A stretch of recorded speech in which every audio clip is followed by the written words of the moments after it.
Билгеле булганча 15 марттан 17-сенә кадәр Россия президентын сайлыйбыз. Районда 61 сайлау участогы эшли. Тавыш бирү шәһәрдә 20, авыл җирлекләрендә 41 сайлау участогында барачак. Аларның һәрберсе тиешле куркынычсызлык чаралары белән тәэмин ителгән. Һәр сайлаучыга уңайлы тавыш бирү шартлары булдырылган. На сегодняшний день в Заинском муниципальном районе функционирует 61 участок. 20 участков у нас в городе, 41 участок избирательный у нас находится в Заинском муниципальном районе, это в сельских местности.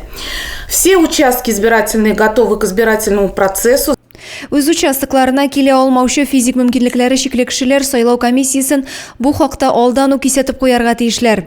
Бу очракта тавыш бирү иде оештырылачак. Для этого нужно сообщить или на избирательный участок, можно сообщить своим соседям, родственникам, чтобы они вашу информацию донесли до того избирательного участка, где вы закреплены.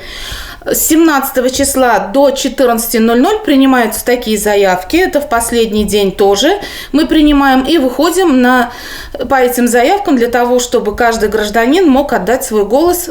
Сайлауларга тәүге тапкыр килүчеләргә исә истәлекле бүләкләр каралган. Зәйләләрне 3 көн дәвамында иртәнге сәгать 8-дән кичке 8-гә кадәр сайлау участокларында көтәләр. Адилә Бирханова, Максим Майоров, Александр Тимофеев, Зәй хәбәрләре.